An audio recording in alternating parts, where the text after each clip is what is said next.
Fatty liver ഉണ്ട്, ഇവർക്ക് scan ചെയ്തപ്പോഴും ഫാറ്റി ലിവർ ഉണ്ടെന്ന് പറഞ്ഞിട്ട് ഇപ്പോൾ എന്തായി, അത് നമ്മളിപ്പോൾ സാധാരണ പറയണ ഒരു വേർഡ് പോലെ ആയി മാറി ഫാറ്റി ലിവർ.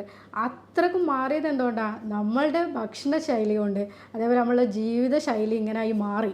അതുകൊണ്ടാണ് ഇപ്പോൾ ഇത് സ്വാഭാവികമായിട്ട് നമ്മളിപ്പോൾ ആരെ ടെസ്റ്റ് ചെയ്ത് നോക്കുകയാണെങ്കിൽ ചിലപ്പോൾ വേറെ എന്തെങ്കിലും ഒരു അസുഖത്തിന് വേണ്ടിയിട്ട് സ്കാൻ ചെയ്യുന്ന സമയത്തായിരിക്കും ഫാറ്റി ലിവർ ഉണ്ടെന്ന് കണ്ടുപിടിക്കുന്നത്.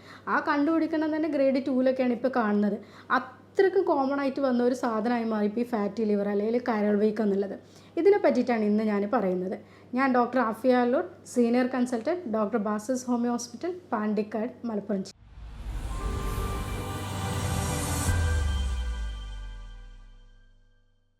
നമ്മൾ സാധാരണക്കാരൻ്റെ ഭാഷയിൽ പറയുകയാണെങ്കിൽ നമ്മളെ വീട്ടിലെ ഒരു ഗൃഹനാഥൻ അല്ലെങ്കിൽ ഉപ്പ, അച്ഛൻ എന്നൊക്കെ പറയുന്ന ആൾ നമ്മളെ വീട്ടിലെ എല്ലാ കാര്യങ്ങളും നിയന്ത്രിക്കുന്ന ആളായിരിക്കും അല്ലേ. അവർക്ക് മക്കളുടെ കാര്യങ്ങളായിരിക്കും അവർ മെയിനായിട്ട് നോക്കുന്നത്.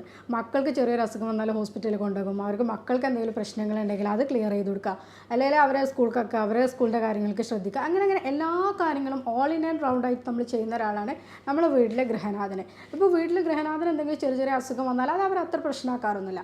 അവരത് ചിലപ്പോൾ അവർക്ക് പണ്ടേ അറിയുന്ന കുറച്ച് കാര്യങ്ങളൊക്കെ വെച്ചിട്ട് മാനേജ് ചെയ്ത് അങ്ങനെ പോകും, അല്ലെങ്കിൽ അതൊന്നും വലിയ വിഷയമല്ല, അതൊന്നും വലിയ പ്രശ്നമില്ല എന്നുള്ള രീതിയിൽ അവരങ്ങനെ കണ്ടിന്യൂ ചെയ്തു പോകും. അങ്ങനെ കാണിക്കുന്ന ഒരു അതേപോലെയുള്ള ഒരു സാധനമാണ് കരൾ എന്ന് പറഞ്ഞാൽ. കരൾ നമ്മുടെ ബോഡിയിലെ എല്ലാ കാര്യത്തിനും ഹെൽപ്പ് ചെയ്യും. ഇപ്പോൾ പിത്തരസം ഉൽപ്പാദിപ്പിക്കും, അതേപോലെ കൊളസ്ട്രോളിനും ഉൽപ്പാദിപ്പിക്കും. ബാക്കി നമ്മുടെ ശരീരത്തിലേക്ക് ചോറ് കാര്യങ്ങൾ എടുത്തിട്ടുണ്ടെങ്കിൽ നമ്മുടെ ശരീരത്തിന് ആവശ്യമായിട്ടുള്ള ഗ്ലൂക്കോസൊക്കെ നമ്മുടെ ശരീരത്തിലേക്ക് എല്ലായിടത്തും എത്തിച്ചു കൊടുത്തിട്ട് ബാക്കിയുള്ളതിനൊക്കെ കൊണ്ടുപോയിട്ട് കരളിൽ കൊണ്ടുപോയിട്ട് കുറച്ചത് കൊഴുപ്പാക്കിയിട്ട് സ്റ്റോർ ചെയ്യും. ഇങ്ങനെ നമ്മുടെ ശരീരത്തിന് നമ്മളെ എല്ലാ കാര്യങ്ങൾക്കും ഹെൽപ്പ് ചെയ്യുന്ന, ഇനിയിപ്പോൾ കരളിന് എന്തെങ്കിലും ചെറിയ പ്രശ്നങ്ങളുണ്ടെങ്കിൽ അത് സ്വന്തമായിട്ട് തന്നെ റീപ്രൊഡ്യൂസ് ചെയ്യുന്ന ഒരു ഓർഗനും കൂടിയാണ് കരൾ. അതായത് അതിന് ചെറിയ പ്രശ്നങ്ങളുണ്ടെങ്കിൽ അത് സ്വന്തമായിട്ട് തന്നെ മാനേജ് ചെയ്യും. അങ്ങനെയൊക്കെ ചെയ്തു കൊടുക്കുന്ന ഒരു സാധനമാണ് കരൾ. അതിൻ്റെ അവസാന സ്റ്റേജിലേക്ക് അല്ലെങ്കിൽ അതിൻ്റെ ബുദ്ധിമുട്ടിലേക്ക് ലാസ്റ്റിലേക്ക് എത്തുമ്പോൾ മാത്രമാണ് നമുക്ക് അതിൻ്റെ ലക്ഷണങ്ങളും കാര്യങ്ങളായിട്ട് നമ്മൾ കാണുന്നത്. അപ്പോൾ മാത്രമാണ് നമ്മളിത് കരളിന് സിറോസിസ് ആയാലോ അല്ലെങ്കിൽ ക്യാൻസറിലേക്ക് പോയി അല്ലെങ്കിൽ കരൾ വീക്കത്തിൻ്റെ തുടക്കമാണ്, ഇങ്ങനെ ഓരോ സ്റ്റേജിലേക്ക് നമ്മളിത് അറിയുള്ളൂ. പക്ഷെ ഇത് തുടക്കത്തിലേ നമുക്ക് ചിലപ്പോൾ ഇതിൻ്റെ ക്ഷീണങ്ങളായിട്ടോ അല്ലെങ്കിൽ എന്തെങ്കിലും അസ്വസ്ഥതകളോ കാര്യങ്ങളോ നമുക്ക് ഉണ്ടാവും. പക്ഷെ നമ്മളത് ഓൾറെഡി നമ്മൾ കരൾ തന്നെ ഇത് മാനേജ് ചെയ്ത് പോകുന്നതുകൊണ്ട് ഇത് നമ്മൾ അറിയുന്നില്ല. ഇവിടെ നമ്മൾ എന്താ വെച്ചാൽ മുന്നേ തന്നെ ഈ കാര്യങ്ങളൊക്കെ കണ്ടുപിടിക്കുകയാണെങ്കിൽ, അല്ലെങ്കിൽ ഗ്രേഡ് 2 ആണ് അല്ലെങ്കിൽ ഗ്രേഡ് 1 ആണ്, അങ്ങനെ അത് മുന്നേ കണ്ടുപിടിക്കുകയാണെങ്കിൽ നമുക്ക് ഈ അസുഖത്തിന് വേഗം തന്നെ നമ്മൾ ജീവിതശൈലിയിൽ മാറ്റങ്ങൾ വരുത്തുക, കുറച്ച് കാര്യങ്ങളൊക്കെ ശ്രദ്ധിച്ചാൽ നമുക്ക് മരുന്നൊന്നുമില്ലാതെ തന്നെ മാറ്റാൻ പറ്റും. പക്ഷേ ഇന്ന് എന്താ വെച്ചാൽ ഗ്രേഡ് 1 ഫാറ്റി ലിവർ കോമൺ ആയിട്ട് നമ്മൾ എല്ലാവരുടെ സ്കാനിങ്ങിൽ നോക്കുമ്പോൾ നമുക്ക് ഇപ്പോൾ ഹോസ്പിറ്റലിൽ വരുന്ന മിക്ക റിപ്പോർട്ടുകളും ചിലപ്പോൾ ഫൈബ്രോയിഡിന് വരുന്ന റിപ്പോർട്ടാകാം, അല്ലെങ്കിൽ PCODയിൽ വരുന്ന റിപ്പോർട്ടാകാം, വേറെ എന്തെങ്കിലും സ്കാനിങ്ങിൽ ഇപ്പോൾ നമ്മൾ മൂത്രശയക്കല്ല് അങ്ങനെ എന്തിനെങ്കിലും എടുക്കുന്ന സ്കാനിങ്ങിൻ്റെ റിപ്പോർട്ടിലും ഗ്രേഡ് 1 ഫാറ്റി ലിവർ. അപ്പോൾ കോമൺ ആയിട്ട് കാണുന്ന ഒരു ഇതായതുകൊണ്ട് ഗ്രേഡ് 1 ഉണ്ട്, നിങ്ങൾ ശ്രദ്ധിക്കുക. ഈ രീതിയിൽ നമ്മളും പറയും. അവർ പറയുമ്പോൾ എന്താ വെച്ചാൽ ഗ്രേഡ് 1 ആണ് ഡോക്ടർ ശ്രദ്ധിക്കാൻ പറഞ്ഞത്, അത്രയേ ഉള്ളൂ. പക്ഷേ ഈ ശ്രദ്ധിക്കുക എന്നുള്ളത് അവരും ആ ഒരൊറ്റ വേർഡിലൂടെ അത് ഒഴിവാക്കണം. പക്ഷെ അങ്ങനെ അല്ലാണ്ട് ഈ ഗ്രേഡ് 1 ആണ്, അത് ഞാൻ 0ലേക്ക് തന്നെ പോകണം, അല്ലെങ്കിൽ അത് മൈൽഡായിട്ട് എനിക്ക് റിവേഴ്സ് ചെയ്യാൻ പറ്റണം എന്നുള്ള രീതിയിൽ നിങ്ങൾ ശ്രദ്ധിക്കണം. അപ്പോൾ ഇത് നമുക്ക് ഒരിക്കലും ഗ്രേഡ് 2ലേക്ക് പോകാതെ തന്നെ ഇത് ഒഴിവാക്കാൻ പറ്റും. ഒരു മുതിർന്ന ഒരാളുടെ കരൾ തന്നെ 1.5 കിലോ വരെ തൂക്കമുണ്ട്. അപ്പോൾ ഇത് നമ്മൾ പറയുന്നത് വെച്ചാൽ രാസപരീക്ഷണശാലൻ്റെ ഒരു ഫാക്ടറി അല്ലെങ്കിൽ മെറ്റബോളിക് ഫാക്ടറി എന്നൊക്കെയാണ് കരളിനെ പറയുന്നത്. എന്തുകൊണ്ടാണെന്ന് വെച്ചാൽ ഇപ്പോൾ ഞാൻ പറഞ്ഞു പിത്തരസ് ഉൽപ്പാദിപ്പിക്കാൻ അല്ലെങ്കിൽ കൊഴുപ്പ് ഇതാക്കാൻ വേണ്ടിയിട്ട് ഇതിനൊക്കെ ഹെൽപ്പ് ചെയ്യുന്ന ഒരു സാധനം കരളാണ്. കരൾ അവിടെ ഞാൻ ഇപ്പോൾ പറഞ്ഞാൽ ഓൾ ഇൻ റോളായിട്ട് അവിടെ ഇങ്ങനെ നിൽക്കുന്നതുകൊണ്ട് അതിന് എഫക്റ്റ് ചെയ്യുന്നതിന് കൂടുതലായിട്ട് എഫക്റ്റ് ചെയ്യുമ്പോൾ മാത്രമാണ് ലക്ഷണങ്ങൾ കാണിക്കുന്നത്. ഇപ്പോൾ നമ്മൾ പറഞ്ഞ രീതിയിൽ ഇപ്പോൾ ഇവിടെ എന്താ സംഭവിക്കണമെന്ന് വെച്ചാൽ നമ്മൾ ഇതിനൊരു 4 ഗ്രേഡായിട്ട് പറയാം. മൈൽഡ് എന്ന് പറഞ്ഞിട്ടുണ്ടെങ്കിൽ പ്രശ്നങ്ങളൊന്നുമില്ല. നമ്മൾ ഫാറ്റി ലിവറിൻ്റെ സ്റ്റാർട്ടിങ്ങിലേക്ക് ഫസ്റ്റ് നമ്മൾ എന്താ വെച്ചാൽ ഇപ്പോൾ ഒരു അരിഭക്ഷണം എടുക്കുക, അല്ലെങ്കിൽ ഇപ്പോൾ ഇങ്ങനത്തെ ഒരു നമ്മുടെ അന്നജമൊക്കെ കൂടുതലായിട്ട് അടങ്ങിയ ഒരു ഭക്ഷണം എടുത്തു. അപ്പോൾ അതിലുള്ള ഗ്ലൂക്കോസ് നമ്മുടെ ശരീരത്തിന് ആവശ്യമായിട്ടുള്ള എനർജിക്ക് ആവശ്യമായിട്ടുള്ള ഊർജ്ജം എല്ലായിടത്തേക്കും ഇപ്പോൾ നമ്മുടെ ബോഡി എത്തിക്കുന്നുണ്ട്. അതിന് കൂടുതൽ ഇപ്പോൾ ബാക്കിയുള്ള സാധനങ്ങൾ ഉണ്ടാവില്ല. അപ്പോൾ ബാക്കിയുള്ളത് കരൾ അത് കൊണ്ടുപോയിട്ട് അത് കൊഴുപ്പാക്കി മാറ്റും. അത് കരളിൻ്റെ ഓരോ സെല്ലിലും അല്ലെങ്കിൽ കോശങ്ങളിലും അത് ഡെപ്പോസിറ്റ് ചെയ്തിട്ട് അങ്ങനെ വെക്കും. ഇവിടെ എന്താ വെച്ചാൽ നമ്മൾ കരളിന് താങ്ങാവുന്നതിൽ അപ്പുറം ഗ്ലൂക്കോസ് കൊടുക്കുന്ന സമയത്ത് അത് കോശങ്ങളിലൊക്കെ ബുദ്ധിമുട്ടായിട്ട് അതാണ് നമ്മുടെ ഈ കരൾ വീക്കം ആയിട്ടൊക്കെ അറിയപ്പെടുന്നത്. ഗ്രേഡ് 1 എന്താ സംഭവിക്കുകയെന്ന് വെച്ചാൽ 5 മുതൽ 8% വരെ ഫാറ്റ് അടിഞ്ഞുകൂടും. ഇവിടെ മൈൽഡ് ആയിട്ടുള്ള കീറ്റോസിസ് എന്നാണ് പറയുന്നത്. ഇവിടെ നമുക്കിത് റിവേഴ്സ് ചെയ്യാവുന്നതേ ഉള്ളൂ. കരളിനേക്ക് അത് കൊഴുപ്പ് കാര്യങ്ങളൊന്നും കൂടുതലായിട്ട് അടിഞ്ഞിട്ടില്ല. നമ്മളിപ്പോൾ നാവിലൊക്കെ ഒരു ഗ്രീസ് പരട്ടെ പോലെ അല്ലെങ്കിൽ കുറച്ച് ചെറിയൊരു രീതിയിൽ കരളിൻ്റെ പുറത്തേക്കൊരു ഫാറ്റി ലെയർ ഇങ്ങനെ രൂപപ്പെടുന്നു, അത്രേ ഉള്ളൂ. ഗ്രേഡ് 2ലേക്ക് എത്തുമ്പോഴേക്ക് അതെന്താണെന്ന് വെച്ചാൽ കുറച്ചും കൂടി ഒരു ഇപ്പം നമ്മൾ പറഞ്ഞ മാതിരി കുമിളകൾ കാര്യങ്ങളൊക്കെ അടിഞ്ഞിട്ട് ഫാറ്റി ഡെപ്പോസിഷൻ കുറച്ചും കൂടി കൂടും. കരളിൻ്റെ കോശങ്ങളിലേക്കൊക്കെ ഓരോ കോശങ്ങളിലും ഈ ഫാറ്റി ഡെപ്പോസിഷൻ കൂടും. ഇപ്പോൾ ഈ ചിത്രത്തിൽ കാണുന്ന പോലെ തന്നെ ഓരോ രീതിയിലും ഇങ്ങനെ കരളിൻ്റെ സെല്ലുകളൊക്കെ ഒന്ന് പുറത്തേക്ക് നിൽക്കാൻ പറ്റും. ഈ ഗ്രേഡ് 2 നിങ്ങൾക്കുണ്ടെങ്കിൽ അത് ഒരിക്കലും ഗ്രേഡ് 3ലേക്ക് പോവാതെ നോക്കണം. തീർച്ചയായിട്ടും അത് ഗ്രേഡ് 1ലേക്ക് നിങ്ങൾ മാറ്റും വേണം. ഇവിടെയാണ് നമ്മൾ ഇതിൻ്റെ ഒരു ടേണിംഗ് പോയിന്റ് ആയിട്ട് പറയുന്നത്. ഗ്രേഡ് 2 ഗ്രേഡ് 3ലേക്ക് പോകുന്നില്ല എന്നൊന്ന് ഉറപ്പ് വരുത്തുക. അതേപോലെ ഗ്രേഡ് 1ലേക്ക് മാറാൻ വേണ്ടിയിട്ട് എല്ലാ കാര്യങ്ങളും ചെയ്യാം. ഇവിടെ നമുക്കത് എന്തായാലും നമുക്കതിനെ സ്റ്റോപ്പ് ചെയ്യാൻ പറ്റണം. പിന്നെ നമ്മൾ കുറച്ചൊക്കെ ഫുഡ് കാര്യങ്ങളൊക്കെ പറയും, അതെല്ലാം കൃത്യമായിട്ട് ശ്രദ്ധിച്ചിട്ടുണ്ടെങ്കിൽ നമുക്കത് ഒഴിവാക്കാൻ പറ്റും. ഗ്രേഡ് 2 നമ്മൾ 12% അതിൻ്റെ ഫാറ്റി ഡെപ്പോസിഷൻ പറയുന്നത്. ഗ്രേഡ് 2ലേക്ക് എത്തുമ്പോഴേക്ക് അത് 15ലേക്ക് എത്തും. അപ്പോൾ അവിടെ നിന്ന് വെച്ചാൽ ഫൈബ്രോസിസ് എന്ന് പറയും. അതായത് ഒരു ബാൻഡ് പോലെ കരളിന് ചുറ്റും രൂപപ്പെടും. ഇവിടെ എന്ന് വെച്ചാൽ നമുക്കറിയാം ബാൻഡൊക്കെ ആകുമ്പോൾ വെച്ചാൽ അത് വലിഞ്ഞു മുറുകി ഇങ്ങനെ നിൽക്കുക ചെയ്യുക. അപ്പോൾ കരളിലേക്ക് ചുരുക്കം വരിക ചെയ്യുക. ആദ്യം കരളിൽ വീക്കാണ്, പക്ഷെ അത് കരളിലേക്ക് ചുരുക്കമായിട്ട് പിന്നെ ഇങ്ങനെ കരളിൽ ഷ്രിങ്ക് ചെയ്യാൻ തുടങ്ങും, കരളിൻ്റെ സൈസ് കുറയാൻ തുടങ്ങും, ഫംഗ്ഷൻ കുറയാൻ തുടങ്ങും. ഗ്രേഡ് 4ലേക്ക് എത്തുമ്പോഴേക്ക് ഫാറ്റി ഡെപ്പോസിഷൻ 15% മേലെ പോകും. കരൾ എന്തായാലും പ്രവർത്തനരഹിതമാകും. കരളിൻ്റെ ഫംഗ്ഷനും കാര്യങ്ങളൊക്കെ അത് നിർത്തിവെക്കും. അപ്പോൾ നമുക്ക് എന്തായാലും കരൾ മാറ്റിവെക്കലിലേക്കോ അല്ലെങ്കിൽ സിറോസിസിലേക്കോ കാര്യങ്ങളിലേക്കോ അത് പോകും. പക്ഷെ നമ്മൾ പറഞ്ഞു ഗ്രേഡ് 2 തന്നെ നമ്മൾ എന്തായാലും ശ്രദ്ധിക്കണം. ഇത് എങ്ങനെ അറിയാമെന്നുള്ളത്, തിരിച്ചറിയാമെന്നുള്ളത് സ്വാഭാവികമായിട്ടും മുന്നേ നമ്മൾ എന്തിനെങ്കിലും ഞാൻ പറഞ്ഞ രീതിയിൽ മുന്നേ എന്തെങ്കിലും വയറിന് എന്തെങ്കിലും ബുദ്ധിമുട്ടോ കാര്യങ്ങളൊക്കെ ഉണ്ടാകുമ്പോൾ സ്കാൻ ചെയ്യുമ്പോഴൊക്കെ ആയിരുന്നു അറിഞ്ഞിരുന്നത്. ഇന്ന് ആൾക്കാർ തന്നെ ഫാറ്റി ലിവർ ഉണ്ടോ എന്നുള്ള സംശയം കൊണ്ട് ഇടയ്ക്കിടയ്ക്ക് ടെസ്റ്റ് ചെയ്യുന്നവരുണ്ട്. ഇപ്പോൾ നമുക്ക് ഇപ്പോൾ ഒരു ഡോക്ടേഴ്സിനൊക്കെ എന്താ വെച്ചാൽ പേഷ്യൻ്റ് ഹോസ്പിറ്റലിൽ വരുന്ന സമയത്ത് തന്നെ മനസ്സിലാക്കാൻ പറ്റും. അരക്കെട്ടിൻ്റെ വണ്ണം കൂടുതലുണ്ടാവുക, അല്ലെങ്കിൽ അവർക്ക് കൂടുതലായിട്ട് ക്ഷീണം കാര്യങ്ങൾ വരിക, അല്ലെങ്കിൽ എപ്പോഴും ഒരു വീക്കാണ്, അല്ലെങ്കിൽ ഉറക്കം കൂടുതലാണ്, അല്ലെങ്കിൽ മുന്നേ ഞാൻ തടി ഉണ്ടായിരുന്നു പെട്ടെന്ന് മെലിഞ്ഞു, ഇങ്ങനെയൊക്കെ പറയുന്നുണ്ടെങ്കിൽ നിങ്ങളൊന്ന് ടെസ്റ്റ് ചെയ്ത് നോക്കുമ്പോൾ പറയുന്ന സമയത്ത് തന്നെ അവിടെ ഒരു ഫാറ്റി ലിവറിൻ്റെ കാണിക്കാറുണ്ട്. പിന്നെ നമുക്ക് ലിവർ ഫംഗ്ഷൻ ടെസ്റ്റ് ആയിട്ടുണ്ടെങ്കിൽ LFTയിൽ ഇതൊക്കെ തന്നെ മനസ്സിലാക്കാൻ പറ്റും. അതേപോലെ SGOT SGPT കാര്യങ്ങളൊക്കെ ചെക്ക് ചെയ്തിട്ടുണ്ടെങ്കിൽ ഇത് ഗ്രേഡ് 2 സിവിയറിറ്റിയിലേക്ക് പോകുന്നുണ്ടോ അല്ലെങ്കിൽ അത് കുറയുന്നുണ്ടോ എന്നുള്ളത് മനസ്സിലാക്കാൻ പറ്റും. ഓൾറെഡി നമ്മൾ ഫാറ്റി ലിവറാണെന്ന് ഡയഗ്നോസ് ചെയ്തിട്ടുണ്ടെങ്കിൽ പിന്നെ ഈ ലിവർ ഫംഗ്ഷൻ ടെസ്റ്റൊക്കെ ഇടയ്ക്ക് ചെയ്താൽ മതി. ഇടയ്ക്കിടയ്ക്ക് പോയിട്ട് ഈ സ്കാനിങ് ചെയ്യുന്നതിൽ വലിയ കാര്യമൊന്നുമില്ല. അതേപോലെ തന്നെ ടെസ്റ്റുകളായിട്ട് പിന്നെ നമുക്ക് MRI ചെയ്യാം. ഇപ്പോൾ പുതിയതായിട്ട് പിന്നെ ചെയ്യുന്നത് ഫൈബ്രോസ്കാനാണ്. ഫൈബ്രോസ്കാനിൽ ഇതിൻ്റെ ഓരോന്നിനും നമുക്ക് എത്ര സിവിയറിറ്റി, ഓരോ കോശങ്ങൾക്കും എത്രത്തോളം ബുദ്ധിമുട്ടുണ്ടെന്നുള്ളതൊക്കെ ഈ സ്കാനിങ്ങിലൂടെ തന്നെ നമുക്ക് മനസ്സിലാക്കാൻ പറ്റും. ഫൈബ്രോസിസ് കാര്യങ്ങളൊക്കെ എത്ര വന്നിട്ടുണ്ടെന്നുള്ളതൊക്കെ മനസ്സിലാക്കാൻ പറ്റിയതാണ് ഫൈബ്രോസ്കാൻ. ആർക്കൊക്കെയാണ് ഫാറ്റി ലിവർ വരാൻ കൂടുതലായിട്ട് സാധ്യത ഉള്ളത്?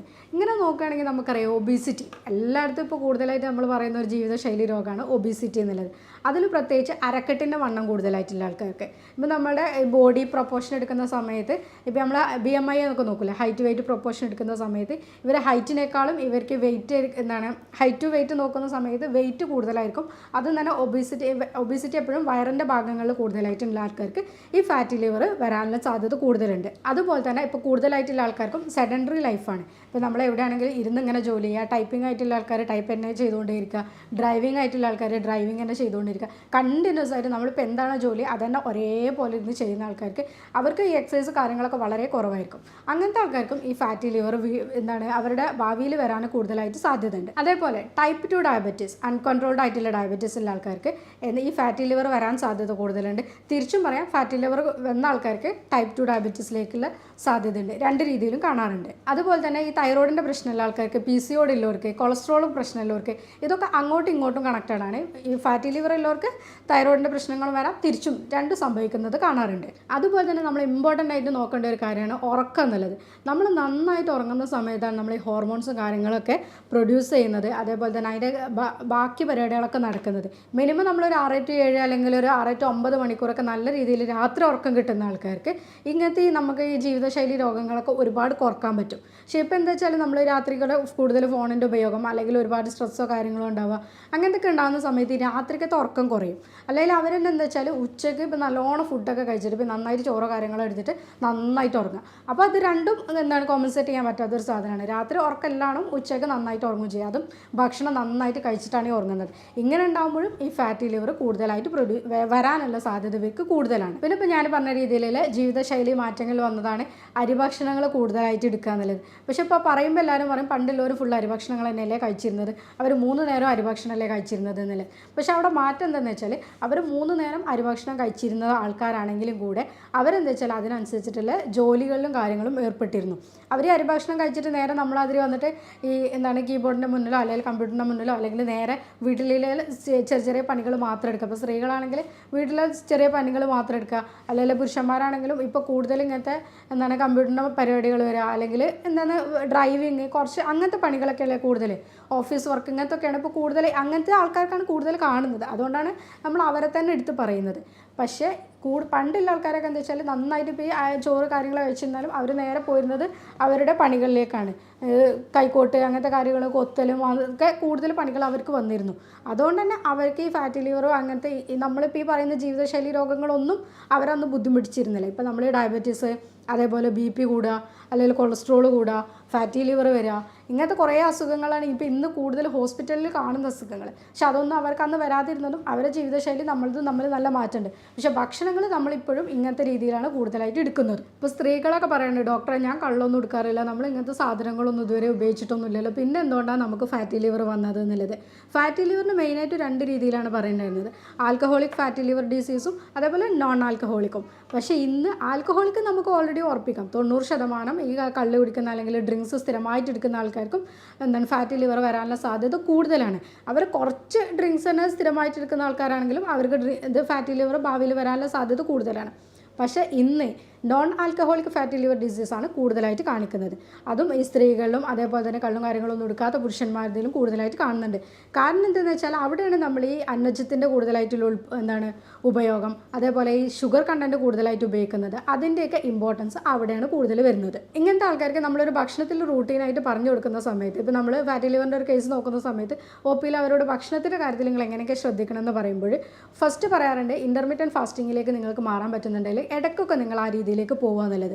ഇവിടെ നമ്മളെന്താ വെച്ചാൽ 16 to 8 എന്നുള്ള രീതിയിൽ എടുക്കും. അതായത് 16 മണിക്കൂർ നിങ്ങൾ ഫാസ്റ്റിംഗ് എടുക്കുക, 8 മണിക്കൂർ നിങ്ങൾക്ക് ഭക്ഷണം കഴിക്കാം. ഈ 8 മണിക്കൂർ നമ്മളിതിനെ ഇരട്ടായിട്ട് ഭക്ഷണം എടുക്കരുത്.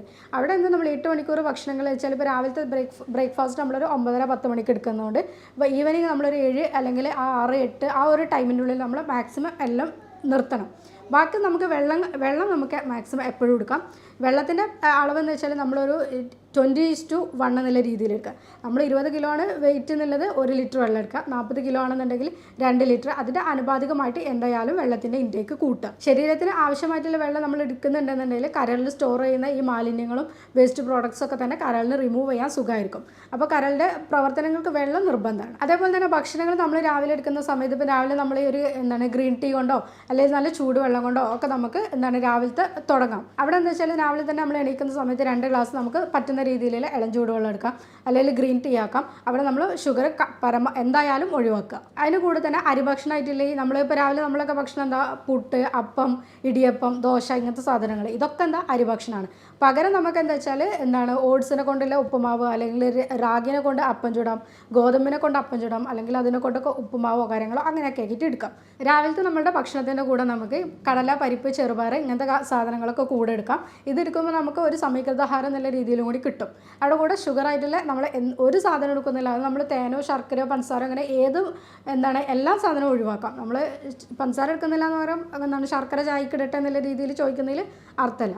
പിന്നെ നമുക്കൊരു ഇടഭക്ഷണം ഇതിൻ്റെ ഇടയിലൊക്കെ നമ്മൾ വെള്ളം കുടിക്കുന്നുണ്ട്, നമുക്ക് പറ്റുന്നത് ചൂടുവെള്ളം തന്നെ കുടിക്കുക. പിന്നെ ഇടയിൽ നമുക്കൊരു 11 മണിക്കൊക്കെ നമുക്കിപ്പോൾ സാധാരണക്കാരന് നട്ട്സോ കാര്യങ്ങളോ പറ്റുന്നില്ല എന്നുണ്ടെങ്കിൽ അവർക്ക് നമുക്ക് ഇടയിലുള്ള ഭക്ഷണങ്ങളായിട്ട് കട്ട് ഫ്രൂട്ട്സ് എന്തെങ്കിലും എടുക്കാം, മധുരം കുറഞ്ഞ് തന്നെ എടുക്കാൻ വേണ്ടിയിട്ട് ശ്രദ്ധിക്കാം, അല്ലെങ്കിൽ സലാഡ്സോ കാര്യങ്ങളോ അങ്ങനെ എന്തെങ്കിലും എടുക്കാം. ഇപ്പോൾ പറ്റുന്നുണ്ടെങ്കിൽ നമുക്ക് നല്ല നട്ട്സ് എടുക്കാം. ഇതിലെന്താ വെച്ചാൽ നല്ല ഫാറ്റ് കണ്ടൻ്റ് ആയിട്ടുള്ള നട്ട്സ് എടുക്കുന്നതിന് ഒരു പ്രശ്നമില്ല. നമുക്കിവിടെ LDL മാത്രമേ കുറക്കേണ്ട ആവശ്യമുള്ളൂ. HDL കൂട്ടുന്നതിന് ഒരു പ്രശ്നമില്ല. HDL കൂടുന്നത് തന്നെയാണ് നല്ലത്. അപ്പോൾ നട്ട്സോ ബദാമോ അങ്ങനെ എന്തെങ്കിലും സാധനങ്ങൾ 1 or 2 എടുക്കുകയാണെങ്കിൽ, അല്ലെങ്കിൽ നമ്മളതിനൊരു ചെറിയ പിടി എന്നുള്ള രീതിയിൽ എടുക്കുകയാണെങ്കിലും അത് നല്ലതാണ്. ഉച്ചക്കത്തെ ഭക്ഷണത്തിലേക്ക് പോകുന്ന സമയത്ത് നമ്മൾ മലയാളികളുടെ സാധാരണ ആയിട്ട് ഒരു ചോറ്, മീൻകറി ആയിക്ക്, കുറച്ച് മീൻ പൊരിച്ചത് ആയിക്ക്, കുറച്ച് ഉപ്പേരി കറികൾ എന്നുള്ള രീതിയിൽ നമ്മൾ പോകും. അതൊന്ന് നമ്മൾ കുറച്ചിട്ട് ചോറ് ഒരു പോർഷൻ മാത്രമാക്കുക. നമ്മളൊരു പ്ലേറ്റിന് 4 ഭാഗമായിട്ട് കട്ട് ചെയ്തിട്ട് ഒരു ഭാഗത്ത് ചോറ്, പിന്നെ ഒരു ഭാഗത്ത് പ്രോട്ടീൻ എന്തെങ്കിലും, ഇപ്പോൾ നമ്മൾ കടല അങ്ങനത്തെ സാധനങ്ങൾ എന്തെങ്കിലും ഇടാം. അതിൻ്റെ കൂടെ തന്നെ പിന്നെ ഒരു ഭാഗം വെജിറ്റബിൾ, ഒരു ഭാഗം ഫ്രൂട്ട്സ്. ഈ രീതിയിലേക്ക് പോകുക. കൂടെ തന്നെ നമുക്ക് വെള്ളം കുടിക്കണം. പിന്നെ ഇതിലെന്താണെന്ന് വെച്ചാൽ നമുക്ക് പൊരിച്ചത് കരിച്ചത് കാര്യങ്ങളൊക്കെ മാക്സിമം ഒഴിവാക്കുക.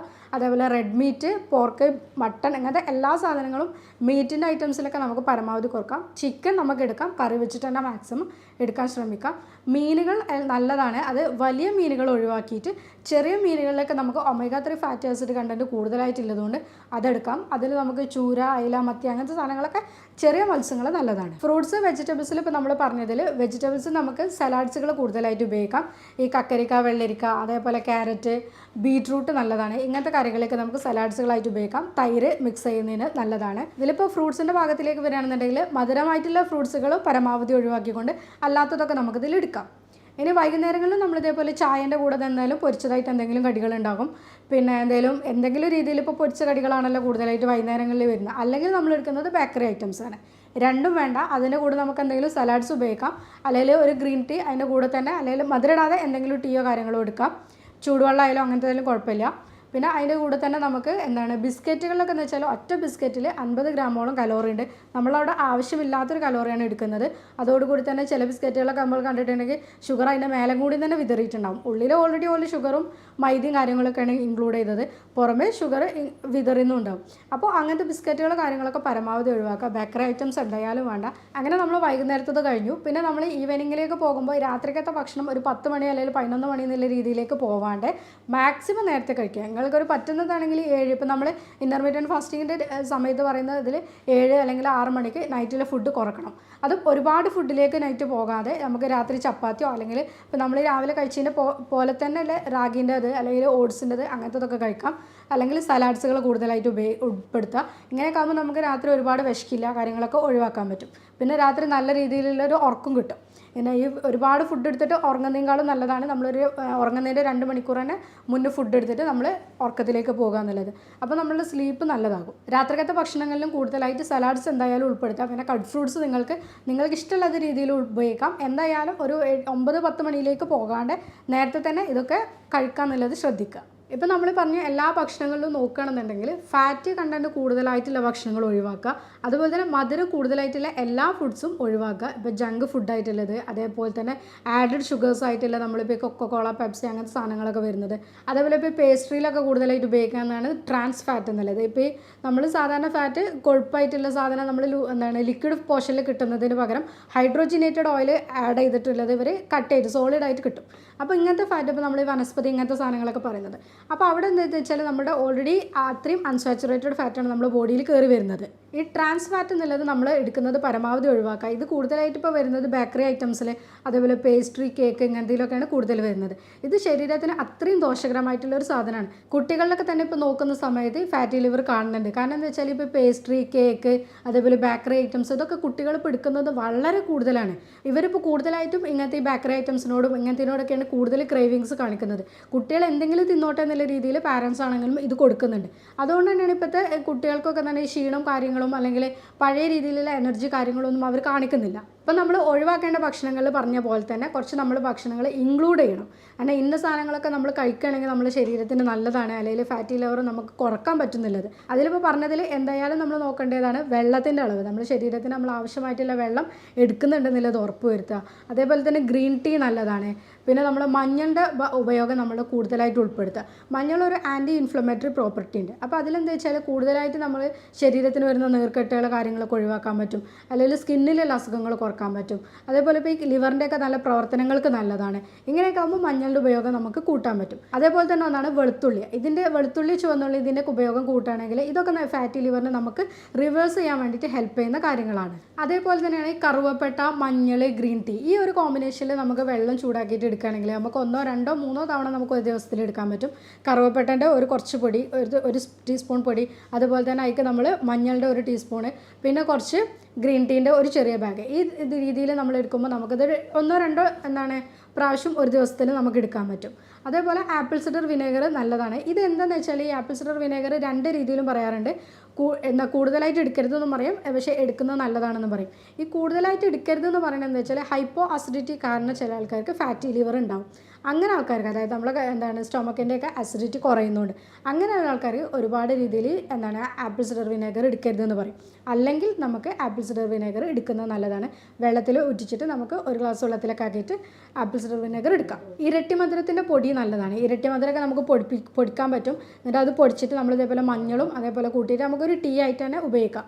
നമ്മളിപ്പോൾ ഒരു വൈകുന്നേരത്തൊക്കെ ചായ ഉപയോഗിക്കുന്നതിന് പകരം ഈ ഇരട്ടി മധുരം മഞ്ഞളും കൂട്ടിയിട്ടുള്ളൊരു മിക്സ് ആക്കിയിട്ട് നമുക്കത് വെള്ളമാക്കിയിട്ട് ഉപയോഗിക്കാൻ പറ്റും. ഇതൊക്കെ നല്ലതാണ്. പിന്നെ ഞാൻ പറഞ്ഞ രീതിയിൽ ഉറക്കത്തിൻ്റെ കാര്യത്തിൽ എന്തായാലും ശ്രദ്ധിക്കുക. ഉറക്കം നിങ്ങൾക്ക് വേണം. കാരണം ഉറക്കം നിങ്ങൾക്ക് ഉണ്ടെങ്കിൽ മാത്രമേ ഫാറ്റി ലിവറിനെ നമുക്ക് റിവേഴ്സ് ചെയ്യാൻ പറ്റുള്ളൂ. നമ്മുടെ ഹോർമോൺ പ്രവർത്തനങ്ങൾ എല്ലാം നടക്കാൻ വേണ്ടിയിട്ട് നല്ല രീതിയിലുള്ള ഉറക്കം കിട്ടണം. അപ്പോൾ ഈ ഉറക്കം നമ്മളൊന്ന് ഷെഡ്യൂൾ ചെയ്തുകൊണ്ട് തന്നെ നിൽക്കുക.